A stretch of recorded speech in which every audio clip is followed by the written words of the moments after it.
Every Australian capital city sells itself as livable, safe, sunny, a great place to raise a family. And by most global standards, that is genuinely true. But livable is not the same thing as harmless, and every single one of these 8 cities carries its own specific, well-documented way of trying to kill you, whether that is the water, the wildlife, the weather, or simply the heat radiating off the pavement outside your front door. In this video, we are ranking every Australian capital city from least to most dangerous, based on a specific set of criteria we will lay out before we start counting down. This is not about crime statistics or cost of living. This is about which city's environment itself, its animals, its climate, its geography, poses the most genuine physical risk to the people living there. Stay until the end, because the final section is not about the city that ranks number 1. It is about the actual leading cause of death across every single capital on this list, and it is nothing you are expecting. If you live in one of these 8 cities, or you're planning a move to one, I genuinely think you'll want to see exactly where it lands. So if that sounds like you, go ahead and hit subscribe now so you don't miss where your city ends up. So settle in, and let's begin. Before we start ranking, here is exactly how we built this list, because ranking cities by how dangerous they are requires genuine criteria rather than vibes. We assessed each capital across 5 categories: dangerous wildlife present within or immediately surrounding the metropolitan area, exposure to extreme weather events including cyclones, bushfires, and flooding, extreme heat measured by both average summer temperatures and historical heatwave death tolls, water-based hazards including surf conditions, marine stingers, and waterway risk specific to that city, and finally, geographic isolation, meaning how far the nearest major trauma hospital or emergency response capability actually is from the city's outer reaches. Each city was scored across these 5 categories and combined into an overall danger ranking, from number 8, the safest capital in the country, through to number 1, the capital where your environment is working against you in more different ways simultaneously than anywhere else in Australia. Some of these rankings will probably surprise you. Some of them absolutely should not. Number 8, the safest Australian capital city on this entire list, is Canberra, and honestly, this result surprises almost no one who has actually lived there. Australia's inland capital has no coastline, meaning zero shark risk, zero marine stinger risk, and zero cyclone exposure, immediately eliminating 3 entire categories of danger that plague every coastal capital on this list.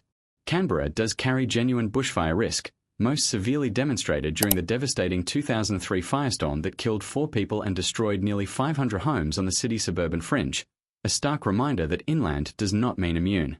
Wildlife risk in Canberra is comparatively mild, redback spiders and the occasional brown snake in outer suburban areas, but nothing approaching the concentrated lethality found further north. Winters can bring genuinely sharp cold snaps and occasional black ice on roads, a hazard locals take seriously but one that pales in comparison to what other capitals on this list are dealing with daily. Canberra's combination of inland geography, planned urban design, and comparatively mild wildlife threat locks in the safest ranking on our entire list. Number 7 is Hobart, and Tasmania's capital earns its position primarily through sheer cool climate and geographic isolation working, unusually, in its favour rather than against it.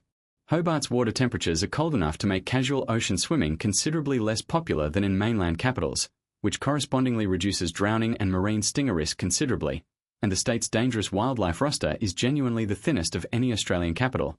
No crocodiles, minimal venomous snake activity compared to the mainland, and no aggressive marine stingers in Hobart's cooler coastal waters.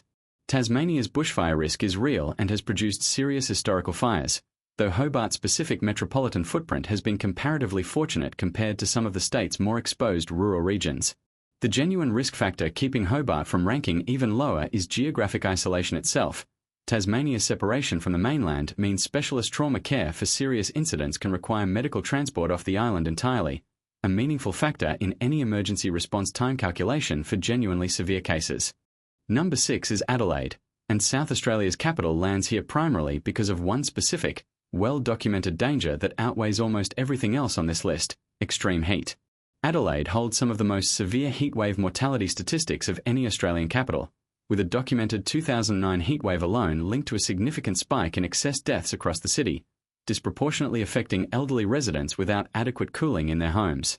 The city's climate produces genuinely brutal, sustained summer heat, regularly pushing past 40 degrees during the worst stretches, conditions that public health authorities specifically monitor given the demonstrated historical death toll extreme heat has produced here compared to more dramatic but statistically rarer hazards.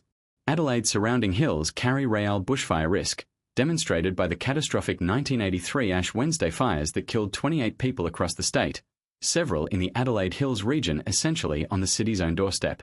Wildlife risk remains comparatively moderate, but the sheer, sustained lethality of Adelaide's extreme heat alone is enough to push it above both Canberra and Hobart on this ranking. Number 5 is Melbourne, a city famous for weather so unpredictable it has become a genuine local joke, and that exact unpredictability is precisely what earns it a spot in the middle of this ranking. Melbourne's most statistically significant weather-related danger is not heat or cold individually but rapid, dramatic swings between the two, conditions that historically culminated in the 2016 thunderstorm asthma epidemic, an extraordinary event where a specific combination of pollen, humidity, and storm conditions triggered a mass asthma crisis that overwhelmed emergency services and killed 10 people within a matter of hours, a genuinely unique meteorological danger essentially unmatched anywhere else on this list. Melbourne's surrounding regions carry serious bushfire risk, and the city's outer fringe has been affected by major fire events over the decades. Wildlife risk within the metropolitan area itself remains relatively low, though venomous snakes and spiders exist in outer suburban bushland. Melbourne's combination of a genuinely unique mass casualty weather event alongside serious surrounding bushfire exposure lands it solidly in the middle of our ranking. Number 4 is Sydney, and Australia's largest city earns a notably higher danger ranking than most tourists assume while photographing the Harbour Bridge. Sydney sits directly within Sydney funnel web spider territory, one of the most venomous spiders on the planet, a genuine year-round risk for residents of the greater metropolitan area, particularly during warmer months when the spiders are most active and most likely to encounter humans in suburban gardens and homes.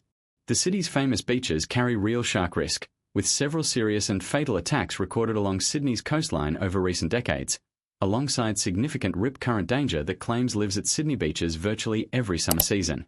Sydney's urban bushland fringe, some of the most extensive of any major world city, carries serious bushfire risk demonstrated repeatedly, including during the catastrophic Black Summer fires that threatened outer suburbs directly. Flash flooding in Sydney's steep, urbanized catchments has also produced fatal incidents during severe storm events.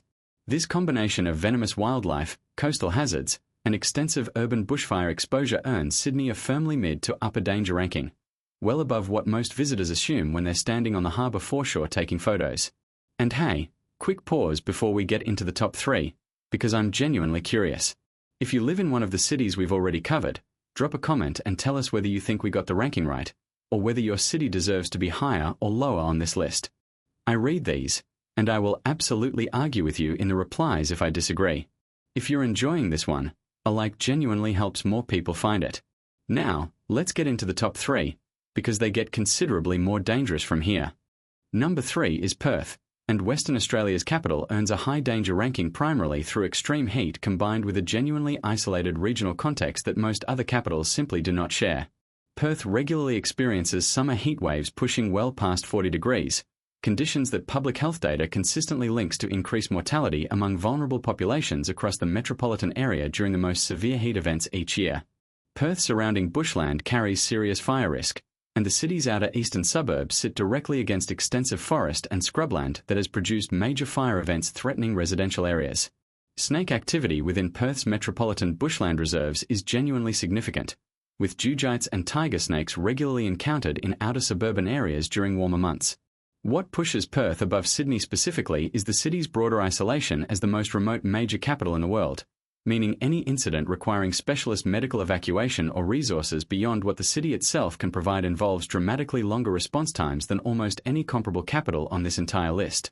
Number 2 is Brisbane, and Queensland's capital earns this higher ranking through a combination of dangers most other capitals only experience individually rather than simultaneously. Brisbane's subtropical climate supports a genuinely dense population of venomous snakes, including eastern brown snakes regularly encountered in suburban backyards, alongside significant spider activity and, moving toward the city's outer and northern fringes, growing overlap with crocodile territory as saltwater crocodile range has expanded southward along Queensland's waterways in recent decades. Brisbane's flood risk is severe and well documented, most catastrophically demonstrated by the January 2011 floods that killed 33 people across southeast Queensland and inundated thousands of homes directly within the Greater Brisbane area, a disaster that remains a defining historical reference point for the city's genuine vulnerability to sudden, severe flooding. The city's climate also produces intense heat and humidity for much of the year, conditions that compound heat-related health risks considerably. This combination of venomous wildlife density, catastrophic flood history, and expanding crocodile range earns Brisbane the second most dangerous ranking on our entire list. Number 1, the single most dangerous Australian capital city on this entire list, is Darwin, and this result should surprise absolutely no one who has spent any time researching what actually lives in and around the Northern Territory's tropical capital. Darwin Harbour and surrounding waterways carry genuine, well-documented saltwater crocodile risk, animals capable of killing an adult human that residents are specifically warned to watch for near virtually any body of water in or around the city. Darwin's coastal waters during stinger season host box jellyfish and irukandji jellyfish, among the most venomous marine creatures on the planet, rendering ocean swimming genuinely dangerous across large parts of the calendar year without protective clothing. Darwin sits directly within Australia's cyclone belt, a risk demonstrated catastrophically by Cyclone Tracy in 1974, which killed 71 people and essentially destroyed the entire city in a single night, remaining one of the deadliest natural disasters in Australian history. Combined with extreme heat and humidity sustained across most of the year, Darwin stacks crocodiles, lethal jellyfish, cyclone risk, and brutal climate simultaneously, a combination no other Australian capital comes anywhere close to matching. The gap between Brisbane at number 2 and Darwin at number 1 was, honestly, the closest call in this entire ranking process, and it is worth explaining exactly why Darwin ultimately pulled ahead. Brisbane's dangers are genuinely severe, but they are largely seasonal or event-based. Flood risk spikes during wet season storms, snake activity increases in warmer months, and the city's baseline daily environment outside of these specific windows is comparatively manageable for residents who know the risks. Darwin's dangers, by contrast, are essentially permanent and simultaneous. Crocodile risk exists in local waterways year-round, stinger season alone covers roughly half the calendar year, and the tropical climate itself produces sustained heat and humidity that never genuinely lets up regardless of season. Brisbane's catastrophic flood events, while genuinely deadly, are also less frequent than Darwin's essentially constant baseline of wildlife and marine danger. It was this combination of permanence and simultaneity, multiple serious hazards active at once rather than cycling through seasonal peaks, that ultimately gave Darwin the number 1 position by a clear but genuinely narrow margin over Brisbane. Here is the twist this entire ranking has been building toward, and it is the reason we told you to stay until the end. Despite everything covered across crocodiles, box jellyfish, funnel web spiders, cyclones, and catastrophic floods, official mortality data across Australia consistently shows that none of these dramatic, headline-grabbing hazards are actually the leading environmental cause of death in any Australian capital city, including Darwin. Extreme heat alone kills more Australians than bushfires, floods, cyclones, and dangerous wildlife combined in most recorded years, a statistic public health researchers have been trying to raise public awareness of for years specifically because heat deaths receive dramatically less media attention than a single shark attack or crocodile incident despite killing far more people annually. Road accidents, entirely absent from our wildlife and weather-based ranking criteria, kill more people across every single capital city on this list combined than every dangerous animal in this entire video put together, every single year, without exception. The genuinely dangerous parts of Australian capital cities are rarely the ones that make the best thumbnail. So where does that leave our ranking? Darwin genuinely deserves its position at number 1. The sheer density and permanence of simultaneous, serious environmental hazards there is unmatched anywhere else in the country, and residents there live with a level of baseline environmental risk awareness that would feel excessive anywhere else on this list. But if you actually wanted to rank these cities by what is statistically most likely to kill an average resident in any given year, the real list would look completely different, topped not by crocodiles or jellyfish or cyclones, but by heat waves and highway statistics in cities that most people would never think to call dangerous at all. That contradiction, between the dramatic, photogenic dangers that make for a great video and the quiet, unglamorous statistics that actually determine most outcomes, is really the story of every Australian capital city on this list. The crocodile makes the headline. The heat wave makes the numbers. Both are real. Only one of them is actually watching you. If this ranking changed how you think about your own city, or if you're now planning to double-check your smoke alarms and drink a lot more water this summer, that's honestly the whole point of making this. If you enjoyed it, please hit like and subscribe. It genuinely helps this channel keep making videos like this one. And if you've got a story about a close call with heat, wildlife, or weather in your own city, tell us in the comments below. I read every single one, and your city might just be the subject of our next video. Thank you for watching, and I'll see you in the next one.